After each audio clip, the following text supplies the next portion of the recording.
warahmatullahi wabarakatuh. Halo anak-anak, bertemu lagi dengan Ibu Septi Ratnawati. Hari ini kita akan belajar mengenai perkembangbiakan tumbuhan. Jadi bagaimana sih tumbuhan itu bisa berkembang biak? Yuk kita belajar. Perkembangbiakan tumbuhan. Perkembangbiakan tumbuhan itu sebenarnya ada dua cara. Yang pertama secara kawin atau generatif, yang kedua secara tak kawin atau vegetatif. Yang kita pelajari hari ini adalah yang secara generatif atau yang kawin. Jadi ciri-cirinya itu tumbuhan yang dapat melakukan perkembangbiakan secara generatif, dia harus mempunyai dua kelamin jantan.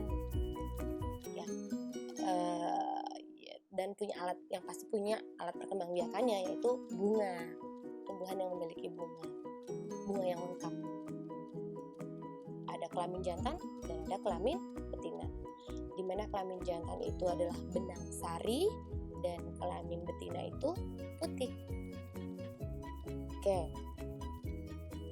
Terjadi itu, perkembangan generatif itu terjadi melalui penyerbukan dan pembuahan. Pertama terjadi penyerbukan dulu. Penyerbukan itu merupakan peristiwa jatuhnya benang sari ke putik, gitu ya, atau serbuk sarinya jatuh ke dalam putik. Itu namanya penyerbukan. Setelah terjadi penyerbukan, baru terjadi pembuahan. Gitu. Itu dinamakan proses perkembangbiakan secara kawin. Nah, peristiwa meleburnya serbuk sari masuk ke dalam sel telur itu disebut pembuahan. Nah, sekarang kita pelajari bagian-bagian bunga. Bunga yang lengkap ini memiliki ini semua. Ya, yang paling utama adalah bunga lengkap adalah bunga yang dapat melakukan perkembangbiakan sendiri. Jadi dia harus punya benang sari dan mempunyai putik. Jadi punya alat kelamin jantan benang sari dan punya alat kelamin betina putik. Bagian benang sari itu terdiri dari dua, kepala sari sama tangkai sarinya. Sedangkan putik ada tiga, ada kepala putik, tangkai putik yang panjang, dan kemudian dasar putik. Dasar putik ini tempat adanya bakal biji, calon biji nanti, sel telurnya nanti ada di sini. Kemudian ini yang paling luar, kalian sudah pasti tahu ya, mahkota bunga yang melindungi bunga saat dia nanti masih kuncup. Kemudian yang hijau ini kelopak bunga. Nah, yang bawah juga pasti udah tahu dong, ini namanya tangkai bunga. Oke, jelas ya. Next. Ini proses perkembangbiakan secara generatif. Prosesnya adalah, tadi Ibu bilang, terjadi penyerbukan. Serbuk sari jatuh ke putik, itu namanya proses penyerbukan. Nanti benang sarinya ini jatuh di kepala putik, kemudian jalan-jalan lewat tangkai putik, masuklah ke dalam bakal biji ini, sel telur. Nah, peleburan benang sari ke dalam sel telur ini dinamakan pembuahan. Nah, kan terjadi pembuahan, kemudian jadilah hasil pembuahannya nih biji. Ini diperbesar ya, gambar ini diperbesar seperti ini. Kemudian jadilah calon tumbuhan baru. Terbentuklah nih daging ya, daging buah. Bijinya ada di dalam. Kemudian ini bijinya yang sudah sempurna tumbuhlah menjadi kecambah atau calon tumbuhan baru. Kemudian lama-lama besar menjadi tumbuhan baru, tumbuh batang yang kuat, daun, kemudian bunga. Tadi yang kita sebut alat perkembangbiakan tumbuhan itu adalah bunga. Dan sudah muncul bunga, kemudian balik lagi ke proses awal, terjadi penyerbukan, pembuahan, kemudian balik lagi jadi hasil pembuahan, bijinya tumbuh, muncul daging, bijinya sempurna, jadilah tumbuhan baru. Seperti itu ya. Jenis-jenis penyerbukan. Penyerbukan itu terbagi menjadi 4. Ini mudah sekali ya. Ada gambar-gambar supaya kalian bisa lebih jelas. Penyerbukan sendiri atau autogam. otogami. Namanya juga sendiri, jadi dia benang sarinya atau serbuk sarinya jatuh ke dalam putik di bunga ini sendiri. Makanya disebut penyerbukan sendiri atau otogami. Yang kedua, penyerbukan tetangga atau deitonogami. Jadi, misalkan bunga yang ini, contohnya yang ada garisnya ini ya, serbuk sarinya jatuh ke putik di bunga yang sebelah sini, masih dalam satu tanaman. Kemudian ini posisi ketukar ya. Kemudian penyerbukan silang, kita bahas. Penyerbukan silang itu atau alogam adalah sudah beda tanaman, gitu ya, tapi masih satu jenis. Gitu.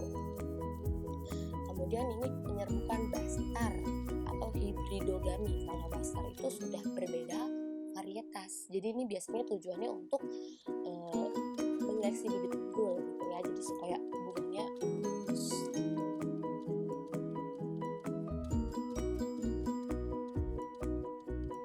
cara penyerbukan. Ada 4 cara penyerbukan. Yang pertama, dengan bantuan manusia. Jadi ciri-ciri yang dibantu manusia itu biasanya dia bunganya unik atau sulit mengeluarkan serbuk sarinya. Jadi dibantu oleh manusia. Contohnya salak dan vanili. Kemudian yang dibantu dengan bantuan hewan. Ciri khasnya dia warna mahkotanya mencolok, misalkan merah, gitu, kuning, gitu ya. Dan dia berbau khas dan memiliki kelenjar madu untuk menarik serangga, gitu ya. Dan biasanya kepala putiknya agak bersembunyi. Yang ketiga, dibantu oleh angin. Ini juga gampang. Ciri-cirinya dia tuh kecil, mahkotanya nggak berwarna, terus ringan, serbuk sarinya tuh kering dan banyak. Yang keempat, dibantu dengan air. Contohnya tanaman air ini pasti ya. Contohnya hidrilandi, serbuk sarinya jatuh ke air, di bawah air, gitu, kemana-mana, nempel di tumbuhan lain, ya, atau mungkin jatuh di air mana, kemudian jadi tumbuh. Nah, setelah terjadi penyerbukan akan terjadi bakal bijinya itu akan berkembang menjadi biji, ya. Itu setelah terjadi penyerbukan, pas tadi yang bilang pembuahan itu kan, setelah terjadi penyerbukan akan jadi pembuahan dan hasilnya tuh bakal biji akan menjadi biji yang merupakan calon tumbuhan baru.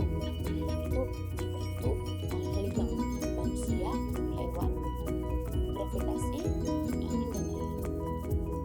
Gitu ya. Yang dibantu oleh manusia misalkan contohnya gini, penyebaran bibit yang dilakukan secara sengaja. Misalkan manusia menanam padi, gitu kan, menanam jagung atau tanaman lainnya. Jadi sengaja untuk membudidayakan sebuah tanaman.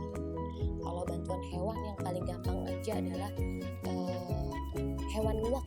Kamu kasih tahu dong hewan luwak. Dia membantu penyebaran biji tumbuhan kopi di alam bebas, gitu. Kalau dengan gravitasi, yaitu ya buah semakin matang kan akan tambah berat. Akibatnya buahnya tuh mudah lepas dari tangkainya, jatuh menuju tanah. Akibatnya nanti buahnya itu bisa menyebarkan biji. Kalau jatuhnya ke tanah yang subur, pasti dia akan jadi tumbuhan baru. Itu makanya gaya gravitasi tadi ya, karena gaya gravitasi itu menarik benda ke bawah. Yang bantuan air, contohnya itu biasanya tanaman-tanaman yang hidupnya di dekat air atau pantai, gitu misalkan. Contohnya misalkan pohon kelapa sama bakau. Misalkan pohon kelapa, buah kelapanya jatuh, terus tarik air, gitu kan, karena dia terbawa sampai ke mana, gitu. Kemudian akhirnya jadilah tumbuhan baru. Oke, materinya hari ini cukup sampai di sini. Mudah-mudahan kalian jelas. Kalau nanti kurang jelas, videonya bisa ditonton lagi ya, atau kalian bisa langsung hubungi ibu. Cukup sekian, tetap jaga kesehatan. Assalamualaikum warahmatullahi wabarakatuh.